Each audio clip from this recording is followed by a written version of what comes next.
اللہ تعالیٰ نے قرآن حکیم میں ارشاد فرمایا کہ افحسبتم انما خلقناکم عبثا وانکم الینا لا ترجعون، فرمایا کیا تم یہ گمان کرتے ہو کہ ہم نے تمہیں بیکار پیدا کیا ہے، اور کیا تم یہ سمجھتے ہو کہ تمہیں پلٹ کر ہماری طرف نہیں آنا؟ اللہ تبارک و تعالیٰ نے جو چیز بھی پیدا کی، جہاں بھی پیدا کی، بڑی حکمتوں کے تقاضوں کے تحت پیدا کی۔ میں کسی شخص سے بیزار نہیں ہو سکتا، کیونکہ ایک ذرہ بھی تو بیکار نہیں ہو سکتا۔ اللہ نے ہر چیز کو کمال حسن کے ساتھ دنیا میں پیدا کیا، اور انسان تو اشرف المخلوقات ہے۔ یہ تو اللہ تعالیٰ کی تخلیق کا شاہکار ہے۔ اللہ تعالیٰ نے اسے بڑی رہنائیوں کے ساتھ، بڑی حکمتوں کے ساتھ، بڑے کرم کے ساتھ پیدا فرمایا۔ اس کو اللہ تعالیٰ نے سمجھنے کی، بات کرنے کی، اپنا ما فی الضمیر کہہ دینے کی صلاحیت عطا فرمائی۔ مالک نے اسے عقل، شعور دیا، اور جو بڑی طاقتور مخلوق نظر آتی ہیں ان کو اللہ تعالیٰ نے انسان کے قبضے میں دے دیا۔ کتنا بڑا ہاتھی ہوتا ہے لیکن ایک چھوٹا سا بچہ اسے لیے پھرتا ہے۔ کتنا بڑا اونٹ ہے، کتنی طاقت رکھتا ہے، لیکن ایک چھوٹا سا بچہ اس کے ناک میں نکیل ڈالتا ہے اور اسے لے کے گھومتا ہے۔ اللہ تبارک و تعالیٰ نے اسے اشرف المخلوقات بنایا ہے۔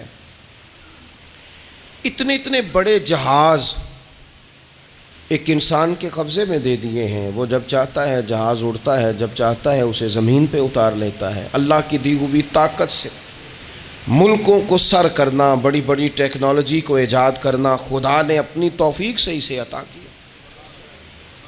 اور پھر اگر وہ مسلمان ہے، پھر اگر وہ حضور کا غلام ہے، تو پھر تو فرمایا کنتم خیر امت اخرجت للناس، انسان ساری مخلوق میں افضل ہیں، اور میرے محبوب کا کلمہ پڑھنے والے سارے انسانوں میں سب سے افضل ہیں۔ ان کو اللہ نے اور زیادہ فضیلتوں سے، برکتوں سے مالا مال کیا۔ یہ وہ مخلوق ہے، یہ وہ لوگ ہیں، یہ وہ امت ہے کہ جو صرف ارادہ کرتی ہے نیکی کا، کرتی نہیں، ارادہ کرتی ہے تو اللہ نیکی کرنے کا اجر عطا فرما بھی دیتا ہے۔ یہ ابھی پلان کرتی ہے کہ میں یہ کام کروں گا تو رب اس کا ثواب شروع بھی فرما دیتا ہے، لیکن پتہ نہیں کیا ہو گیا ہے لوگوں کو، نیکی کے ارادے کرنے ہی چھوڑتے جا رہے ہیں، نیکی کی منصوبہ بندی کرنی ہی چھوڑ دی ہے، خیر کے لیے پلان کرنا ہی چھوڑ دیا ہے۔ بہت سارا وقت بیکار گزرتا ہے، بہت سارا وقت چوراہے پہ گزر گیا، بہت سارا وقت گپوں میں گزر گیا، عمرے دراز مانگ کے لائے تھے 4 دن، 2 آرزو میں کٹ گئے، 2 انتظار میں۔ ایک ڈھیر سارا طبقہ ہے جس سے پوچھتے ہیں کیا کر رہے ہو، وہ کہتے ہیں بس کچھ بھی نہیں، ٹائم پاس کر رہا ہوں۔ تو میں کہتا ہوں یار اتنا فالتو ٹائم کہاں سے آیا جسے پاس کرنا پڑا؟ میں بور ہو رہا ہوں، تو میں کہتا ہوں بور ہونے کے لیے وقت کہاں سے لیا آپ نے؟ آپ تو مسلمان ہیں، آپ کا تو وقت شریعت نے بڑا قیمتی کر دیا ہے۔ آپ تو 1 منٹ میں 3 بار سورہ اخلاص پڑھ سکتے ہیں۔ آپ کو تو ذرا سا وقت ملے تو آپ جا کے 2 رکعت نماز کی نیت باندھ سکتے ہیں۔ آپ کو تو تھوڑا سا وقت ملے تو آپ کے تو نبی پاک علیہ السلام نے یہاں تک ہماری تربیت کر دی، ہمارے حضور فرمانے لگے تم کانٹا اٹھا سکتے ہو نا گلی سے، تو وہی اٹھا دینا، اس پر بھی رب صدقے کا ثواب عطا کرے گا۔ تو یہاں تو کانٹوں سے بھری ہوئی گلیاں ہیں۔ میرے نبی پاک نے تو فرمایا تھا کسی مومن کو بس خوش کر دینا، وہ چاہے لمحے کے لیے ہی ہو، اس کے دل میں راحت ڈال دینا، اسے تسلی دے دینا، روتے ہوئے آنکھ آنسو پونچھ دینا، اس کو کہہ دینا میں تیرے ساتھ ہوں۔ فرمایا مومن کے دل میں تم نے خوشی داخل کر دی تو 60 سال نفل پڑھنے سے اللہ تمہیں زیادہ ثواب عطا کر دے گا۔ تو یہ فارغ بیٹھنے کا وقت کہاں سے آیا؟ یہ بور ہونے کا ٹائم کہاں سے آیا؟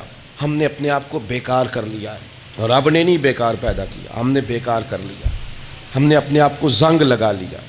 ملت کا وہ جوان جس کو چاہیے تھا کہ وہ خاندان کے 20 50 60 لوگوں کو لے کر چلتا، کفالت کرتا، نمائندگی کرتا، آگے بڑھ کے کہتا میں ہوں نا، گھبرانا نہ، وہ نوجوان خود دکھ سناتا ہے رو رو کے، وہ مجبوریاں سناتا ہے، وہ کچی کچی باتیں کرتا ہے، وہ کہتا ہے مجھے کالا جادو ہو گیا ہے، وہ کہتا ہے فلانے کی نظر لگ گئی ہے، وہ کہتا ہے چچا نے آگے نہیں جانے دیا، وہ کہتا ہے میں ابا جی نے صحیح تقسیم نہیں کی تو میں پیچھے رہ گیا۔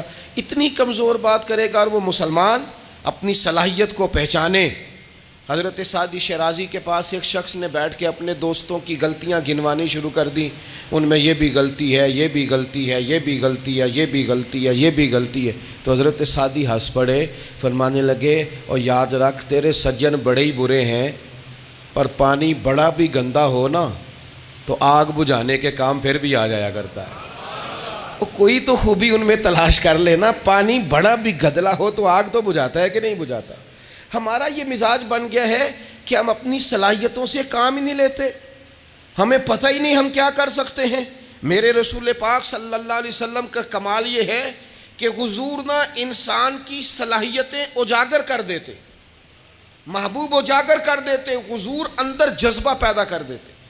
اس طرح کا وہ اقبال کہتے ہیں کہ تمہارا وقت کا امام وہ نہیں ہوتا جو تمہیں کہے حالات بڑے خراب ہیں، اس قوم کا کچھ بھی نہیں ہو سکتا، اس ملک کا کچھ بھی نہیں ہو سکتا، فلانا ادارہ بھی خراب ہو گیا، فلانا بندہ بھی کرپٹ ہو گیا، فلانا بھی دنیا دار ہو گیا، پیر بھی خراب ہو گئے، مولوی بھی خراب ہو گئے، سیاستدان بھی خراب ہو گئے، اور بیوروکریٹس بھی خراب ہو گئے، اور تاجر بھی خراب ہو گئے، اور فلانی برادری یہ ظلم کرتی، فلانا قبیلہ یہ ظلم کرتا ہے، فلانے شہر کے لوگ، اسی چکر میں صرف مایوسیاں پھیلانی ہیں، کبھی خیر کی بات ہی نہیں کرنی۔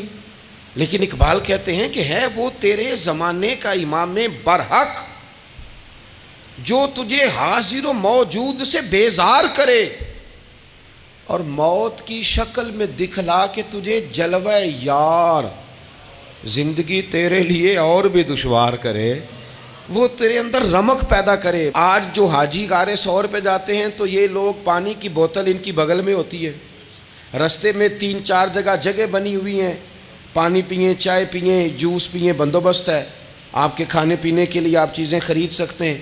اوپر جائیں تو وہاں بھی سارا کچھ بیٹھنے کا بہترین اہتمام ہے۔ جب حضرت صدیق اکبر گئے تھے تو دن کو نہیں گئے تھے، رات کو گئے تھے، اور جناب اسماء بنت ابی بکر جب رات کو کھانا لے کے جاتی تھی تو وہاں تو دن کو آج بھی 1400 سال کے بعد بھی آبادی کوئی نہیں۔ اس وقت کیا منظر ہوگا، اور اب رستہ بن گیا تھا، اب تو رستہ بھی نہیں تھا۔ تو حضرت اسماء کہتی ہیں میں اکیلی روٹی پکاتی تھی، پھر اسے باندھتی تھی، پھر میں یہ نہیں کہ 2-4 میرے ساتھ ساتھی چلو تو پھر غار سور پہ چلتے ہیں، لوگ تو یوں جاتے ہیں نا۔ فرماتی میں دیکھتی تھی ادھر ادھر کہ کوئی ہے تو نہیں، دیکھ تو نہیں رہا۔ جب کوئی نہیں ہوتا تھا تو رات کو جاتی تھی اور غار پہ کھانا دے کے آتی تھی، اور حضرت صدیق اکبر نے حضور کو کندھوں پہ بٹھا کے کہا تھا حضور پتھر نکیلے ہیں، ان کی نوک تیز ہے، کہیں مقدس قدموں کو تکلیف نہ دیں، اگر مہربانی کریں تو میرے کندھوں پہ نہیں بیٹھ جاتے۔ حضور حضرت صدیق اکبر کے کندھوں پہ بیٹھ گئے۔ درویش کہنے لگے پباں پار قدم نہیں جے لاؤندا تے 100 پہاڑ تے چڑھیا جاندا، او پیا جاندا جے یار نبی دا، اے اصلی دلدار نبی دا، او پیا جاندا جے یار نبی دا، اے اصلی دلدار۔ اپنے اندر جذبہ پیدا کرے، ہم کچھ کر سکتے ہیں۔ غریب ساری زندگی دکھ ہی سنائے گا کہ میں غریب ہوں، اس نے محنت کب کرنی ہے، جد و جہد کب کرنی ہے، اس نے آگے کب پڑھنا ہے، وہ کب تک یہ کام کرے گا۔ اپنی زندگی کے اندر شعور پیدا کریں اور اپنی صلاحیت سے کوئی نفع لیں۔ آپ کیا کر سکتے ہیں زندگی میں؟ میں نے کہا کچھ نہیں کر سکتے، گلی سے روڑا تو اٹھا سکتے ہیں کہ نہیں؟ کچھ انقلاب اپنے مزاج میں پیدا کریں، کچھ تبدیلی پیدا کریں۔ اس کے لیے سب سے زیادہ ضروری یہ ہے کہ ہم اپنے اندر اخلاقی تبدیلی لانے میں کامیاب ہو جائیں۔ کائنات میں ایک قوم وہ سمجھتی ہے جن کا اخلاق سنور جاتا ہے، اور جو لوگ اپنے اندر اخلاقی تبدیلی نہیں نہ لاتے، آپ دیکھیں نبی پاک علیہ السلام کا انقلاب کس طرح کا ہے۔ عرب کے لوگ سمجھتے تھے کہ معاف کرنا بزدلی ہے، صبر کرنا بزدلی ہے۔ وہ کہتے تھے یہ کیا بات ہوئی، ہمارا دشمن کیا سمجھے گا کہ بزدل ہے، انہوں نے معاف کر دیا ہے۔ وہ کہتے تھے معاف کر دیں تو کمزور پڑ جائیں گے، سامنے والا کہے گا کہ ان کے پلے کچھ نہیں، معاف کر دیا۔ اور ہمارے زمانے میں آج معاف کمزور آدمی کرتا ہے، طاقتور آدمی معاف نہیں کرتا۔ وہ جس کے پاس طاقت نہیں ہوتی وہ کہتا ہے ٹھیک ہے میں نے اللہ پہ چھوڑ دیا، حالانکہ اس نے بھی اچھا کیا، پر کمال تو یہ ہے کہ تیرے پاس ساری طاقت ہو پھر بھی تو فیصلہ اللہ پہ چھوڑے۔ اور حضرت موسیٰ کلیم اللہ علیہ السلام نے عرض کیا تھا مالک تیرے بندوں میں تیری نظر میں معزز کون ہے؟ تو رب کریم نے فرمایا میرے کلیم جس کے پاس بدلہ لینے کی طاقت ہو پھر بھی معاف کر دے وہ رب کی نظر میں بڑی عزت والا ہے۔ عرب کے لوگ سمجھتے تھے یہ بزدلی ہے کہ میں معاف کر دوں، لیکن حضور نے ان کو اخلاقی طور پہ بدل دیا، اور نبی پاک نے فرمایا معاف کرنا بزدلی نہیں، یہ تو اعلیٰ ظرفی ہے۔ تو پھر کس طرح بھلا معافی ان کو ہوئی؟ فتح مکہ کے دن حضور نے اس طرح نہیں معاف کیا کہ پہلے ہمارے ہاں بھی لوگ معاف کرتے ہیں تو ہم پتہ کس طرح معاف کرتے ہیں، پہلے ساری اس کی زیادتیاں گنواتے ہیں۔ پتہ ہے نا تو نے اس وقت کیا کہا تھا، یاد ہے نا تو بڑی ڈینگے مارتا تھا، یاد ہے نا تو بڑی بڑھ کے مارتا تھا۔ عرب کے لوگ سارے سامنے کھڑے ہیں، پتہ کون کون ہیں؟ اکرمہ بن ابو جہل آخری دن تک لڑے، ابو سفیان آخری دن تک لڑے، سارے لوگ سامنے کھڑے، کچھ بھاگ گئے ہیں جان بچا رہے ہیں۔ حضور نے کیا فرمایا؟ فرمایا پتہ تمہارے ساتھ آج سلوک کیا کرنا ہے؟ یا رسول اللہ بتائیے۔ تو نبی پاک نے فرمایا وہی کرنا ہے جو جناب یوسف نے بھائیوں کے ساتھ کیا تھا، بات ہی کوئی نہیں کرنی، پچھلا قصہ چھیڑنا ہی نہیں، نہ کانٹے بچھانے کی بات کرنی ہے، نہ روڑے مارنے کی کرنی ہے، نہ بدر میں آنے کی کرنی ہے، نہ احد میں پتھر مار کے دانت شہید کرنے کی بات کرنی ہے، نہ خندق کی بات کرنی ہے، نہ خیبر کی کوئی بات۔ جاؤ نہ معاف کیا، بات ہی کوئی نہیں کرنی، معافی دے دی۔ ابو سفیان کہنے لگے حضور مجھے بھی معافی ہے۔ سونیا تیرے کرم پہ قربان جاؤں۔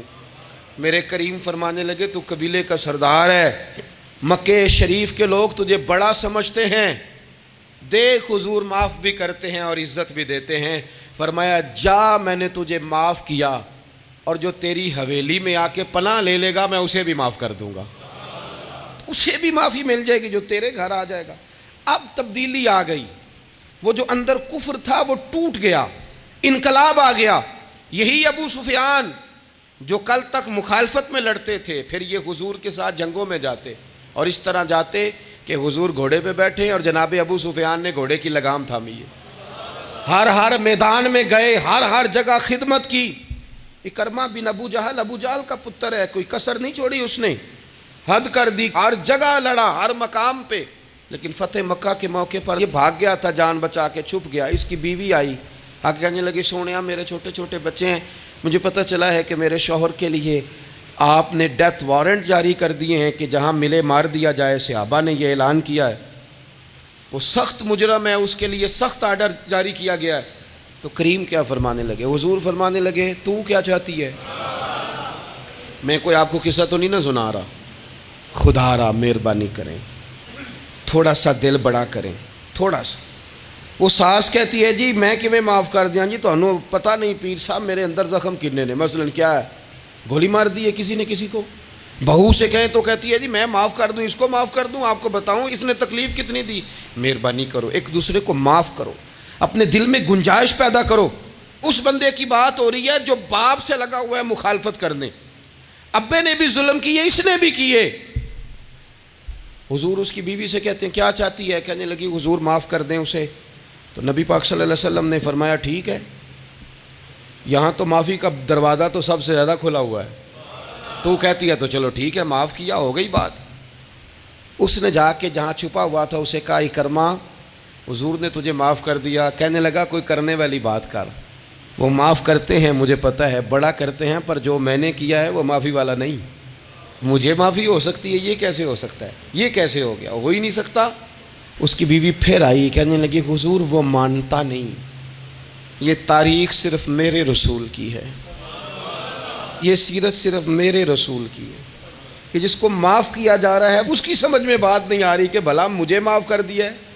حضور کہتے ہیں اچھا تو بتا وہ کیسے مانے گا؟ کہنے لگی حضور اگر کوئی نشانی دے دینا، عرب کے لوگ تلوار دے دیتے تھے، زرہ دے دیتے تھے، پگڑی دے دیتے تھے، چھڑی دے دیتے تھے، یہ دلیل ہوتی تھی کہ فلاں نے نشانی دے دی۔ اگر کوئی مل جائے نا نشانی، محبوبہ اس طرح تو کوئی نہیں کرتا جیسے آپ کرتے ہیں۔ کریم نے اپنے سر سے پگڑی اتاری اور فرمایا میری پگڑی بطور علامت کے نشانی کے لے جا، اسے کہہ دے میں نے معاف کیا۔ اب اکرمہ کو معافی ہو گئی، وہ آ رہے ہیں، یوں اخلاق بدلتے ہیں، وہ آ رہے ہیں۔ یہاں کوئی بڑا آدمی آئے نا تو پہلے اعلان ہوتا ہے فلاں بن فلاں صاحب آ رہے ہیں، اب ان کو دعوت دیتے ہیں، لیکن وہ اعلان چھوٹا کرتا ہے بڑے کے لیے. یہاں انوکھا باب ہے. اکرمہ کلمہ پڑھنے آ رہے ہیں. نبی پاک صحابہ سے کیا فرما رہے ہیں؟ فرمایا وہ کلمہ پڑھنے آ رہا ہے، اطاعت قبول کر کے آ رہا ہے، سر تسلیم خم کر کے آ رہا ہے، اس کے سامنے اس کے باپ کے کسی ظلم کا اظہار نہ کرنا. اس کے باپ نے بڑے ظلم کیے ہیں، زیادتیاں کی ہیں، ہم تذکرہ یہاں ہوتا ہے، لیکن اس کے سامنے نہ کرنا. اس کا تو ابا ہے نا، اس کا تو باپ ہے نا، کوئی بات نہ کرنا، اسے تکلیف ہوگی. کس کے لیے؟ صحابہ رو رہے ہیں. حضور یہ کس کے لیے تیاری کرا رہے ہو؟ وہ آ گئے، قدموں سے لگ گئے، کلمہ پڑھ لیا، کھول کے روئے. حضور میرے لیے بھی معافی ہے؟ تو کریم نے فرمایا ہاں، میں رحمت والے رب کا رحمت والا رسول ہوں، ہے نا معافی. اکرمہ مسلمان ہو گئے. پھر تلوار کو صاف کر کے کہنے لگے سونیا پہلے یہ اسلام کی مخالفت میں لڑتی تھی، اب حمایت میں لڑے گی. مجھے بتائیں، ایک ایک گلی اکرمہ گئے اسلام کی حمایت میں تلوار لے کے، ایک ایک گلی. اور آپ پچھلے جہاد میں بھی گئے تھے، اس جہاد میں نہ جائیں تو کہنے لگے کفارہ نہیں ادا کرنا، پچھلے داغ نہیں صاف کرنے. میں جاؤں گا، گلی گلی جاؤں گا، نگر نگر جاؤں گا، جھنڈا لے کے جاؤں گا. میں بتاؤں گا کہ جب کوئی مدینے والے کے پاس آئے تو رب دل بدل دیا کرتا ہے. انقلاب آتے ہیں، عادتیں بدلتی ہیں، طبیعتوں میں تغیر آتا ہے. کون کہتا ہے نہیں آتا؟ میں جاؤں گا. حمص میں حضرت عمر کے زمانے تک اکرمہ لڑے، سالوں میدان میں رہے اسلام کی حمایت میں، اور پھر حمص کے میدان میں حضرت عمر کے دور میں لڑتے ہوئے شہادت کی موت اللہ نے انہیں عطا فرمائی. یہ آپ دیکھیں حضرت خالد بن ولید کون ہے؟ کہنے لگے حضور میں تو بڑی شدت سے اسلام کے خلاف لڑتا تھا، میری غلطیاں بھی معاف ہو جائیں گی. تو حضور فرمانے لگے اسلام پچھلے سارے معاف کرا دیا کرتا ہے، نئی زندگی کا آغاز ہو جاتا ہے. نئی زندگی کا آغاز ہوتا ہے. حضور نے فرمایا جو رمضان میں عبادت کر لے نا، ایمان کے ساتھ رمضان میں عبادت کر لے، اللہ اس کے پچھلے سارے ہی معاف فرما دیتا ہے. اب وہ نئی زندگی کا آغاز کرے. جس نے شب قدر پہ رو رو کے توبہ کی ہے وہ رمضان کے بعد کرپشن چھوڑ دے، جھوٹ چھوڑ دے، بددیانتی چھوڑ دے، دل دکھانا چھوڑ دے. جس نے رمضان میں روزے رکھے، تراویح پڑھی ہے، وہ نئی زندگی کا آغاز کرے. خدا کی رحمت سے گناہ معاف ہو گئے، اب وہ آگے بڑھے. نبی پاک علیہ السلام نے فرمایا جو اللہ کے گھر کا حج کار آیا وہ اس طرح ہے جس طرح آج ماں کے پیٹ سے پیدا ہوا ہے. اب نئی زندگی کا آغاز کرے، اب وہ اپنی عادات میں تبدیلی لائے، اب وہ بدل جائے. میں کس درد سے یہ بات آپ سے کروں کہ 50 لاکھ مسلمان ہر سال حج کرتا ہے. اگر 25 لاکھ کا کردار بھی ٹھیک ہو جائے تو سال کا 25 لاکھ با کردار مسلمان اگر دنیا کو دیا جائے تو بتائیے امت مسلمہ کا سر کتنا اونچا ہوگا. لیکن ہمارا حال وہی ہے کہ آج بھی کیتی جاندے ہو تے لہو بھی پیتی جاندے ہو، کھو کے مال یتیماں دا تے بھیج مسیتی جاندے ہو، پھٹ دلاں دے سیندے نہیں تے ٹوپیاں سیتی جاندے ہو، نفس تے چھری پھیر دے نہیں دمبے کیتی جاندے ہو، فرض پلائی بیٹھے ہو، نفلاں نیتی جاندے ہو، او دسو تے سی بلے شانو ایک ہی کیتی جاندے ہو. بات وہی ہے کہ کعبے گئے، مدینے گئے، کربلا گئے، جیسے گئے تھے گھوم پھر کے ویسے ہی آ گئے.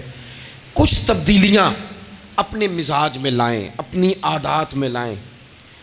حضرت خالد بن ولید نے کہا حضور سارے گناہ معاف ہو گئے. فرمایا ہو گئے. حضرت خالد بن ولید نے پھر اپنی تلوار تھامی اور جناب خالد بن ولید پھر اس طرح میدانوں میں نکلے کہ نبی پاک نے فرمایا اب یہ خالد نہیں، یہ تو سیف اللہ ہے، یہ تو اللہ کی تلوار بن گیا ہے.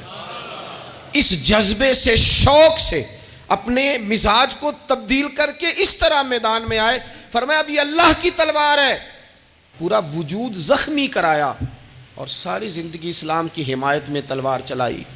ہم بدل سکتے ہیں، تبدیلی آ سکتی ہے، ہمیں بدل جانا چاہیے.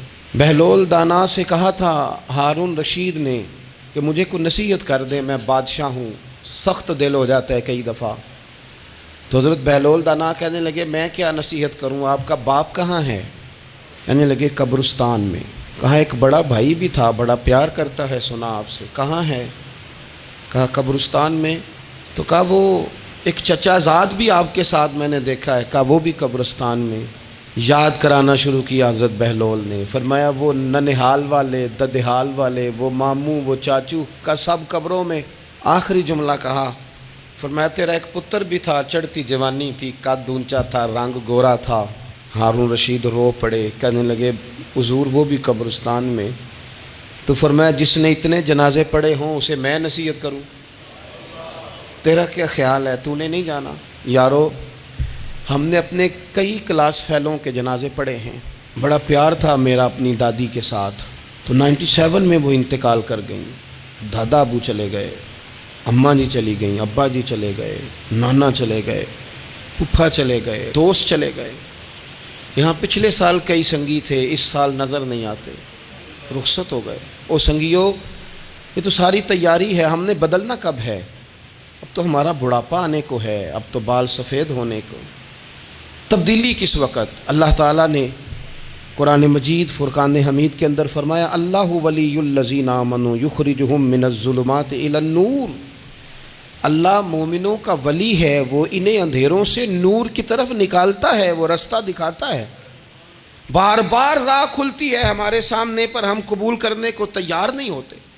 کچھ تبدیلی اب آ جائے، کچھ زبان میں مٹھاس آ جائے، کچھ ہمارے عمل میں پختگی آ جائے۔ ہم نہ بہت سارے کام لوگوں کو دیکھ کر کرتے ہیں، اس سے تھوڑی جان چھڑائی جائے۔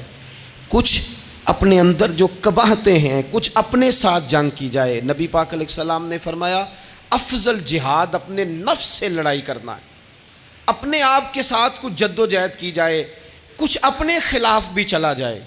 ساری زندگی دوسروں سے لڑتے، دوسروں پر اپنی غلطیوں کا بوجھ ڈالتے گزر گئی، کچھ اپنے نفس پر بھی۔ حضرت بایزید بستامی سے کسی نے کہا حضور میں نے اللہ تک جانا ہے، رستہ بتا دیں۔ فرمایا 2 قدم کا رستہ ہے۔ فرمایا 1 قدم اپنے نفس کی خواہش پہ رکھ لے تو دوسرا قدم تیرا رب تک پہنچ جائے گا۔ تو اپنے آپ کو کنٹرول نہیں نہ کرتا، اپنے آپ سے تو لڑ پہلے۔ اقبال کہتے ہیں ڈھونڈتا پھرتا ہوں اے اقبال اپنے آپ کو، آپ ہی گویا مسافر آپ ہی منزل ہوں میں۔ نبی پاک نہ تبدیلی کرتے۔ یہ جو لوگ کہتے ہیں نا کیسے بدلوں، تو حضور بدلنے ہی تو آئے ہیں، حضور بدلنے۔ حضرت مازن ایک صحابی ہیں، وہ کہتے ہیں میں بت کی پوجا کرتا تھا، امام بہقی نے لکھا ہے میں بت پوجتا تھا۔ ایک دن میرے بت کے اندر سے آواز آ گئی تو کب تک مجھے پوجے گا، مدینے میں تو حضور جلوہ فرما ہو گئے ہیں۔ کہتے ہیں 2 دفعہ 3 دفعہ بت مجھے پیغام دے رہا ہے کہ حضور کی طرف جاؤ، بت۔ کہتے ہیں میں وہاں سے چلا، حضور کی بارگاہ میں پہنچا تو نبی پاک علیہ السلام کی خدمت میں حاضر ہو کے میں نے عرض کی یا رسول اللہ کمال ہو گئی، لوگ بتوں کو پوجتے ہیں اور میرا بت کہہ رہا تھا جا کے حضور کا کلمہ پڑھ لے۔ او سکیاں کھجوراں اگا جام دے تے پتھراں تو کلمہ پڑھا جام دے۔ فرمایا وہ انہوں نے مجھے بت نے بھیجا ہے۔ حضرت مازن کہتے ہیں حضور کی بارگاہ میں آیا، نبی پاک نے کلمہ پڑھایا تو میں نے عرض کی حضور میرے اندر کچھ قباہتیں بھی ہیں، کسی کی چیز دیکھ کے میرا جی للچا جاتا ہے، میں چوری کر لیتا ہوں، بدکاری کا بھی مزاج ہے، شراب نوشی بھی ہو جاتی ہے۔ کہتے ہیں حضور نے میرے سینے پہ ہاتھ رکھا، میرے لیے دعا کر دی۔ آپ فرماتے ہیں گردن اونچی تھی کبھی نیچی نہیں ہوئی تھی، پر وہ کلمے کی کیا برکت آئی کہ ایسا سر جھکا کہ وہ جھکا ہی رہا، ایسی تبدیلی آئی کہ آ گئی، نفرت ہو گئی۔ کہتے ہیں حرام مال آتا ہے تو میری طبیعت پہ بوجھ بن جاتا ہے۔ میں اکثر دوستوں سے کہتا ہوں کہ ہمارے ہاں لوگوں کا عجیب مزاج ہے، وہ اپنا مائنڈ سیٹ کر لینا، کبھی ذہن بنا لینا یہ چیز حرام ہے تو وہ کبھی بھی حلق سے نیچے ہی نہ جائے۔ آپ گوشت کھا رہے ہوں اور بڑا اچھا پکا ہوا ہے، بہترین مسالہ جات لگے ہوئے ہیں، بہترین، آپ کھا رہے تھے گوشت، کوئی بندہ آپ کے کان میں آ کے کہہ دے صدقے کا ہے، اس کا منہ میں ذائقہ بدل جاتا ہے کہ نہیں؟ بھئی گوشت تو وہی ہے، یہ کیسے بدل گیا؟ کیونکہ آپ کے نا وہاں کمپیوٹر میں فٹ ہے کہ صدقہ میرے لیے درست۔ آپ وہ کہتے ہیں یہ تو فارم بن گیا، بھئی یہ کیا بن گیا؟ چلیں اس سے بھی آگے چلتے ہیں۔ آپ کھا رہے تھے گوشت اور بڑا لطف آ رہا تھا تو کسی نے کہہ دیا کہ یہ تو جانور ٹھیک ہی نہیں تھا، بیمار تھا یا حرام تھا، ذبح ہی نہیں کیا تھا، صحیح طور پر ایسے ہی اس کو پکا دیا، مر گیا تھا۔ تو اب تو یہ حال ہوتا ہے کہ الٹیاں شروع ہو جاتی ہیں۔ کیوں؟ اس لیے کہ نفیس طبیعت پر نہ صدقے کا گوشت فٹ ہوتا ہے نہ حرام فٹ ہوتا ہے، کیونکہ طبیعت نفیس ہے نا. بس اس بات کو سمجھ لیں، جس طرح حرام بکرا طبیعت پہ فٹ نہیں نہ ہوتا، اس طرح کروڑ حرام بھی طبیعت پہ فٹ نہیں ہونا چاہیے. 2 کروڑ بھی حرام آ جائے تو فٹ. جس دن 2 کروڑ پر بھی الٹی آنے لگ گئی نا، جس دن حرام جگہ پر قبضہ کرتے بھی کہہ آنے لگ گئی، ذائقہ بدلنے لگ گیا، کمپیوٹر میں فٹ ہو گیا کہ یہ میرے لیے ٹھیک نہیں. لیکن میں اکثر کہتا ہوں لوگوں سے، میں کہتا ہوں ہمارے ہاں بندہ دیکھ کے فتویٰ ہوتا ہے. یہاں کوئی غریب عیسائی ہو نا، ماڑا بیچارہ گلی میں جھاڑو دے کے روٹی کماتا ہے، تو لوگ مسئلہ پوچھتے ہیں، کہتے ہیں مولوی صاحب سائنہ روٹی کھانی جائز ہے؟ تو میں پھر ان لوگوں سے آگے سے پوچھ لیتا ہوں، میں کہتا ہوں یہ بتاؤ امریکہ کا صدر بھی عیسائی ہے، اس کے ساتھ جائز ہے؟ اتنے وزیر مشیر وزراء اعظم ملکوں کے جا کے کھاتے ہیں، کبھی آپ نے مسئلہ پوچھتے دیکھیں؟ وہاں تو جو مولوی مشیر بنے ہوئے وہ بھی بیٹھے ہوتے ہیں بیچ میں، وہ بھی بیٹھے ہوتے ہیں، اب بھی ان سے پوچھو. لیکن ہمارا مزاج یہ بن گیا ہے کہ غریب کے حق میں مسئلہ اور ہے اور امیر کا معاملہ ہے تو معاملہ اور اس سے نکلیں. یعنی اگر 5 روپے کسی کے گر جائیں تو وہ واپس کرنے بھی ضروری ہیں، اور 5 کروڑ گر جائیں تو وہ بھی. وہ ہمارے ایک دوست کہا کرتے ہیں کہ ایک صاحب تھے، ان کو نا بڑے قیمتی جوتے کا ایک پیر مل گیا کہیں سے گرا ہوا. انہوں نے وہ قیمتی پاؤں جوتے کا گرا ہوا اٹھایا اور وہ بندہ تلاش کرنے لگے کس کا گرا ہے. دیر تک وہ ڈھونڈتے رہے ایک پاؤں کس کا ہے، تھوڑی دیر کے بعد انہیں دوسرا پاؤں بھی مل گیا. پھر انہوں نے بندہ ڈھونڈنا بند کر دیا. انہوں نے کہا اب دونوں ہو گئے ہیں، اب یہ کام آئے گا، لہذا انہوں نے بند کر دیا. میرے عزیز، یہ تو کوئی طریقہ نہیں ہے نا کہ آپ چیز اگر تھوڑی سی ہے تو اس پر فتویٰ اور ہے، اور اگر زیادہ ہے تو مزاجوں میں جب ہم یہ لے آئیں گے اپنی طبیعت میں، اور کب تک ہم نے اسی طرح رہنا ہے، کب ہم نے اپنے وجود سے کام لینا ہے، بیکار وقت کب تک گزرنا ہے. کتنے رمضان آئے گزر گئے، کتنے عمرے آئے گزر گئے، کتنی ہم نے دیکھا کہ بس بیمار ہو گئے ہیں، ٹھیک ہو جائیں گے تو پھر اس کے بعد ہم نے کوئی نماز نہیں چھوڑنی، لیکن ٹھیک ہوئے تو بھول گئے، نئی سے نئی بات شروع ہو گئی. ہم نے کتنی دفعہ کہا کہ آج کے بعد تبدیلی، لیکن کیوں نہیں تبدیل ہوتے. حضرت فضالہ بن عمیر ایک صحابی ہیں، کہتے ہیں میں عورتوں کا معاذ اللہ بڑا رسیہ تھا. ابو جہل نے جب اعلان کیا نا جو حضور کو شہید کرے گا تو اسے 100 سرخ اونٹ دیے جائیں گے، تو کہتے ہیں میں خنجر بغل میں دبا کے نا تو طواف کعبہ کرنے چلا گیا.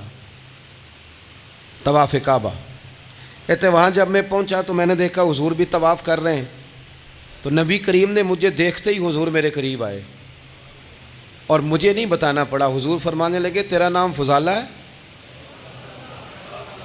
میں نے کہا ہاں. تو محبوب فرمانے لگے کیا باتیں کر رہے ہو اپنے آپ سے؟ کہتے میں دل میں سوچ رہا تھا کہ طواف کرتے میرے قریب سے گزریں گے تو خنجر مار دوں گا. کیا باتیں کر رہے تھے؟ فضالہ کہتے ہیں میں تو جب آیا تھا تو ایک بی بی سے مل کے آیا تھا، میں نے کہا تھا کہ میں آج بڑی رقم لے کے آؤں گا اور معاذ اللہ تیرے پاس رات گزاروں گا. کہتے ہیں میں تو اس سے بات کر کے آیا تھا. تو میں اب حضور سید عالم صلی اللہ علیہ وسلم نے پوچھا تو فضالہ ہے؟ میں نے کہا ہاں. کیا باتیں کر رہے تھے اپنے آپ سے؟ میں نے جھوٹ بولا. میں نے کہا جی وہ تو میں تو ذکر کر رہا تھا اپنے دل میں. کہتے ہیں حضور مسکرائے اور مسکرا کے فرمانے لگے چل چھوڑ، جس کام آیا تھا وہ کرتا کیوں نہیں؟ میں جو تیرے سامنے کھڑا ہوں تو کرنا. خیال آیا مسلمان نیک و بد پہچان جاتے ہیں اور آقا آدمی کے دل کی باتیں جان جاتے ہیں. کرنا وہ کام. تو فضالہ کہتے ہیں کہ میں کانپ گیا، میرے ہاتھ سے وہ خنجر گر گیا. حضور نے میرے سینے پہ ہاتھ پھیرا، اس طرح پھیرا کہ زندگی میں اتنا سکون کبھی نہیں ملا، اتنی ٹھنڈک کبھی نہیں ملی، اتنا قرار کبھی نہیں آیا، اس قدر زیادہ آزمائش کبھی نہیں آئی. میں قرار محسوس کرنے لگا. کہتے ہیں حضور فرمانے لگے کیا وہ وقت نہیں آیا کہ تو کلمہ پڑھ جائے؟ کہتے ہیں میں نے فوراً کہا حضور آ گیا ہے وقت، پڑھائیں مجھے کلمہ. کہتے ہیں نبی پاک نے کلمہ پڑھا دیا، میں مسلمان ہوا. میں واپس لوٹا تو وہی عورت بن سنور کر تیار ہو کر گلی میں کھڑی تھی. عادتیں بدل جاتی ہیں. شرط یہ ہے کہ ہم تھوڑی سی کوشش کریں، شرط یہ ہے کہ ہم اپنے آپ کو اللہ رسول کی بارگاہ میں پیش کریں. اور میرے دوستوں، میرے بزرگوں، ہمیں سب سے زیادہ تکلیف میں ہماری اپنی عادات نے ڈالا ہے، ہماری اپنی خواہشات نفس نے ہمیں زیادہ آزمائشوں میں ڈالا ہے. کہتے ہیں وہ عورت بن سنور کے کھڑی تھی. جب میں واپس لوٹا تو پہلے میں اس کے پیچھے بھاگتا تھا، اب میں اس کے قریب سے گزر گیا تو اس نے آواز دی، تو فضالہ نہیں؟ کہتے ہیں میں چپ کر گیا۔ وہ پھر پیچھے دوڑی، میرا گریبان پکڑ کے کندھا پکڑ کے ہلایا، تو فضالہ نہیں؟ کہتے میری جھکی ہوئی گردن، میں سر نہیں اٹھاتا۔ مجھے کہنے لگی تو وہ نہیں ہے جو فضالہ ہے؟ میں نے کہا ہوں میں فضالہ، پر وہ والا نہیں جو تجھے ملا کرتا تھا۔ کہا تو اب کون ہے؟ کہنے لگے میرا ٹائٹل بدل گیا ہے، میرا تعارف بدل گیا ہے، اب میں رسول کائنات کا غلام ہو گیا ہوں۔ اب لوگ مجھے مسلمان کہتے ہیں، اب میری نگاہوں میں جچتا نہیں کوئی، جیسے میرے محبوب ہیں ایسا نہیں کوئی۔ کہتے ہیں بدل گئی عادت، میں وہی ہوں پر میرا لہجہ، میرا مزاج ہی بدل گیا۔ حضرت جریر ابن عبداللہ کہتے ہیں میں کاروبار کرتا تھا اور مجھے بڑا سلیقہ آتا تھا کاروبار، میں سستی ترین چیز خریدنے کا ملکہ رکھتا تھا، لیکن فرماتے ہیں کہ جب میں حضور کا کلمہ پڑھنے گیا تو نبی پاک نے مجھے فرمایا میرا دین کسی کا بھلا کرنے کا نام ہے، الدین النصیحہ، خیر خی کرنا۔ فرماتے ہیں پھر میں نے نصیحت کو پلے باندھا، ایک آدمی سے گھوڑا خریدا 300 دینار کا، گھوڑے کو پکڑ کے میں نے جب تھوڑا آگے چلایا تو وہ تو بڑا نرم مزاج تھا، اسی پنجابی چاکھیدہ ساؤ ہے بڑا، اور میں نے کہا یہ تو گھر میں بھی رکھا جا سکتا ہے، یہ تو 400 کا ہے۔ پھر میں نے اس پر سواری کی تو وہ سواری کے لیے ہی بڑا اچھا تھا، میں نے کہا یار تیرا جانور 600 کا ہے۔ کرتے کرتے جب میں نے اسے 1000 دینار تھمایا، 400 میں سودا ہو گیا تھا، اس نے دے دیا تھا گھوڑا یا اونٹ۔ کہتے ہیں وہ شخص میری طرف دیکھ کے حیران ہو کے کہنے لگا جریر تو پہلے بھی آتا ہے، یہ تجھے کیا ہوا؟ تو حضرت جریر کہتے ہیں میں نے اسے کہا پہلے جریر آتا تھا، اب وہ والا جریر ہے جس نے مدینے والے کا کلمہ پڑھا ہے۔ کنتم خیر امت کا ٹائٹل ہے میرے پاس۔ کیا اسلام صرف نعرے لگانے کا نام ہے؟ کیا اسلام صرف دوسروں کو یہ کہنے کا نام ہے کہ تو نے مجھے کس طرح کہہ دیا کہ میں عاشق رسول نہیں؟ تو زیادہ ہے، تیرے پر زیادہ دین ہے، صرف ڈٹ جانا اور زیادہ باتیں کرنے کا نام دین ہے؟ اپنے اندر ایک ایک کر کے غلطیوں کو چھوڑیں، آج کچھ عہد کریں کہ ہم نے فلاں فلاں گناہ سے جان چھڑانی، اپنے اندر کچھ تبدیلیاں لائیں، اور کسی کو بتانے کی ضرورت نہیں، ہمارا اور ہمارے رب کا معاملہ ہے۔ اکیلے میں بیٹھ کے اللہ کے حضور عہد کریں، اکیلے میں بیٹھ کے۔ آج میں نے آپ سے خدمت میں ایک اپیل کرنی ہے، وہ یہ ہے کہ ہم نے نہ آج عہد کرنا ہے کہ ہم نے جھوٹ نہیں بولنا۔ ایک دفعہ ہم نے بچے سے کہا تھا، مجبور تھے، شاید بڑے مجبور ہوں گے ہم، کسی صاحب نے نا بڑی مجبوری میں ایک دن اپنے بچے سے کہہ دیا، وہ باہر آیا تھا بندہ پیسے لینے، اس کا قرض دینا تھا، تنگ دستی تھی، مجبوری تھی، تو اس نے کہا بیٹا ادھر آ، اسے جا کے کہا ابو گھر نہیں۔ آپ نے ایک دفعہ کہا، پھر آپ ساری زندگی روئیں گے کہ پتر میرے ساتھ تو سچ بولا کرنا، لیکن وہ نہیں بولے گا۔ یہ جھوٹ اتنی بڑی مصیبت ہے۔ عورت اپنے شوہر سے کہتی ہے پیسے تھوڑے دے دیا کر، جوڑے ایک میں گزارا کر لوں گی، میرے ساتھ سچ تو بولنا۔ وہ سچ تو بول، تو اگر لاہور جاتا ہے تو مجھے لاہور کا ہی بتا کے جا، میرا رشتہ پیسوں سے نہیں اعتماد سے جڑا ہے۔ ماں کہتی ہے ماں بیٹے سے، پتر سچی بات تھوڑی کر لیا کر، سچی کیا کر۔ سچ ختم ہو گیا۔ اب لوگوں نے جھوٹ کا نام بدل دیا ہے، کہتے ہیں میں نے بہانہ کر دیا تھا۔ او بھئی آپ نے جھوٹ بولا تھا، صاف صاف کہیں، نام بدل دیا۔ جھوٹ کھا گیا میرے ملک کو، جھوٹ کھا گیا اس ملت کو، جھوٹ نے اس امت کو قریب سے آ کے تھام لیا۔ ہم بڑی آزمائش میں ہیں، ہم مطلب ہر شخص ہی الا ماشاءاللہ، ہر شخص ہی، آپ کسی شخص سے کوئی معاہدہ کرتے ہیں، کوئی چیز بنانے کی بات کرتے ہیں، خریدنے کی بات کرتے ہیں، وہ جو کہتا ہے اس پر پورا کیوں نہیں اترتا؟ وہ غلط بات کیوں کرتا ہے؟ میرے نبی پاک علیہ السلام سے پوچھا گیا مومن بزدل ہوتا ہے؟ حضور نے فرمایا ہو جاتا ہے، کبھی یہ غلطی آ جاتی ہے۔ حضور مومن کنجوس ہوتا ہے؟ فرمایا کبھی ہو جاتا ہے۔ یا رسول اللہ مومن جھوٹا بھی ہوتا ہے؟ تو میرے رسول فرمانے لگے نہیں، میرا کلمہ پڑھنے والا ساری غلطیاں کر سکتا ہے، میرا مومن جھوٹ نہیں بولا کرتا۔ مومن جھوٹ، ابو سفیان کو کیسر روم نے، ہرقل نے اپنے دربار میں کھڑا کر کے کہا ابو سفیان ابھی کلمہ نہیں پڑھتے تھے، تمہارا کوئی رشتہ ہے نبی پاک سے جنہوں نے مجھے بھی خط لکھا ہے کہ مسلمان ہو جاؤ؟ کہنے لگے ہاں میں چچا ہوں رشتے میں۔ کہا وہ کیسے ہیں پیغمبر؟ تو ابو سفیان کہتے ہیں چونکہ میں مخالف تھا میں نے وہ ساری باتیں کی جو ہم ان کے خلاف کرتے تھے. اس نے آخری بات پوچھی. اس نے کہا ابو سفیان یہ بتا کہ وہ جنہوں نے اعلان نبوت کیا ہے کیا کبھی انہوں نے جھوٹ بھی بولا ہے؟ ابو سفیان کہتے ہیں کہ 1 منٹ کے لیے میں نے کہا کہہ دوں. مخالفت تھی نا. تو پھر میں نے سوچا یہ تو عرب کی وزاداری کے خلاف ہے. عرب میں سے تو کوئی جھوٹ بولنا پسند ہی نہیں کرتا. اور پھر میں اگر حضور کو معاذ اللہ جادوگر شاعر کہوں گا تو شاید کسی کو 1 منٹ کے لیے متوجہ کر سکوں, اور نبی پاک نے جھوٹ بولا ہے, یہ تو مانے گا ہی کوئی نہیں. کہتے ہیں بادشاہ نے پھر زور دے کے کہا سردار بتاتے کیوں نہیں, کیا کبھی انہوں نے جھوٹ بھی بولا ہے؟ تو ابو سفیان کہتے ہیں میرے ہاتھ میں چھڑی تھی, میں نے زور سے زمین پہ ماری. میں نے کہا وہ میرے رشتے میں بھتیجے ہیں, میری سخت مخالفت ہے, میں ان کے خلاف میدانوں میں نکلتا ہوں, جنگیں لڑتا ہوں, کبھی وہ غالب آتے ہیں کبھی ہم آتے ہیں, لیکن میرے سامنے وہ پیدا ہوئے. میں نے ماں کی گود میں بھی دیکھا, دادا کے کندھوں پہ بھی دیکھا, چچا کے گھر میں بھی دیکھا, سیدہ خدیجۃ الکبریٰ کا دولہا بنے بھی دیکھا, ان کی 4 بیٹیاں ان کی گود میں کھیلتے دیکھیں, اعلان نبوت کرتے دیکھا, لوگوں کو مخالفت کرتے دیکھا. میرے سامنے ان کے مقدس بال سفید ہوئے. میرا اختلاف اپنی جگہ, پر بادشاہ میں قسم اٹھا کے کہہ سکتا ہوں اس محبوب کی زبان سے جب بھی نکلا ہے حق اور سچ نکلا ہے. اسیر دشمن کی چاہ میں بھی, وہ مخالفوں کی نگاہ میں بھی امی ہے, صادق ہے, معتبر ہے. میرا پیغمبر عظیم تر ہے, میرا پیغمبر عظیم تر ہے, میرا پیغمبر عظیم تر ہے. جھوٹ نہیں کبھی حضور نے بولا. کہتے میں نے جواب دیا تو سناٹا چھا گیا سارے دربار میں. کتنے اس نے سوال پوچھے, گھنٹوں بات ہو, سناٹا چھا گیا. اور پھر بادشاہ نے اپنا پرنا اٹھایا, چادر اٹھائی, کندھے پہ رکھی اور جانے لگا. تو میں نے پیچھے سے پلٹ کے کہا بادشاہ اتنے تو نے سوال کیے, اتنے میں نے جواب دیے, رزلٹ کا بھی تو اعلان کرنا, نتیجہ بھی تو دینا, کیا نکلا؟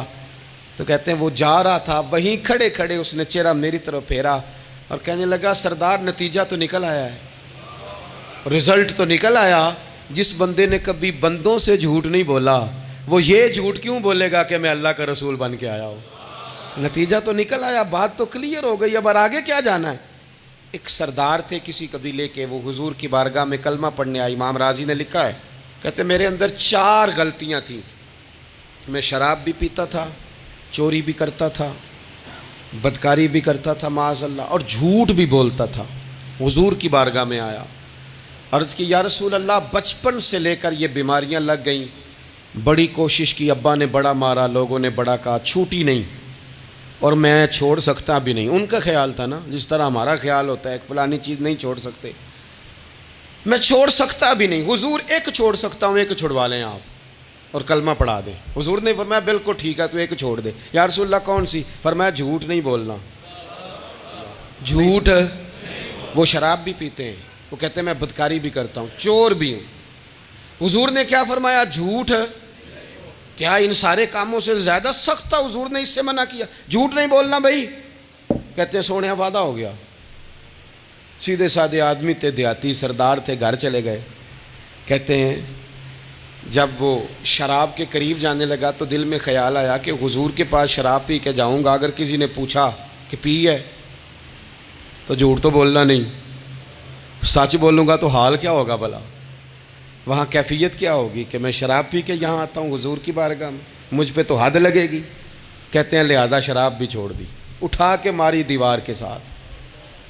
کہتے ہیں میں چوری کی طرف ہاتھ بڑھانے لگا تو میں نے کہا صبح اگر کسی نے پوچھا کہ میری چوری کس نے کی ہے, جھوٹ بولنا نہیں, اور اگر سچ بولا تو سوسائٹی میں عزت کیا رہے گی؟ دفع کرو, جو اللہ نے روکھا سوکھا دیا وہی ٹھیک ہے. کہتے ہیں گلی سے گزر رہا تھا, اس عورت نے پھر آواز دی, اس کی طرف جانے لگا اور قریب گیا تو وہ پوچھتی ہے سنا ہے تو نے کلمہ پڑھ لیا ہے؟ کہتے ہیں تڑپ گیا, درد سے آنسو چھلکے, اگر میں اس سے جھوٹ بولوں تو حضور نے منع کیا ہے, اور سچ بولوں تو یہ کیا سوچے گی؟ کلمہ پڑھ کے مسلمان ہو کے حضور کا غلام ہو کے یہ انداز ہے. کہتے وہاں سے بھی آ گیا, آ کے نہ پیچھے ہو کے بیٹھ گیا, پیچھے حضور تقریر کر رہے تھے, پیچھے ہو کے بیٹھ گیا. غور سے حضور کا چہرہ دیکھ رہا ہوں, غور سے دیکھتا جا رہا ہوں. دنیا کہیں اور دیکھ رہی ہے اور میں حضور کا چہرہ دیکھ رہا ہوں. سر سے لے کر پاؤں تک تنویر ہی تنویر ہے، جیسے منہ سے بولتی قرآن کی تفسیر ہے۔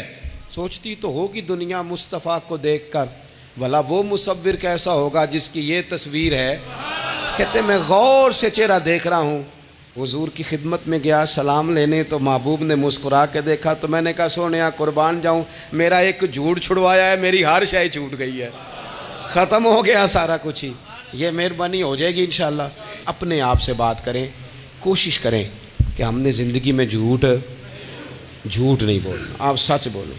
میری ملک کے لیڈر اگر قوم کو صرف سچ بتائیں، ہمارے پاس کیا ہے، ہم کتنا سروائیو کر سکتے ہیں، کہاں تک جا سکتے ہیں، آپ یقین کریں قوم کا اعتماد قائم رہے۔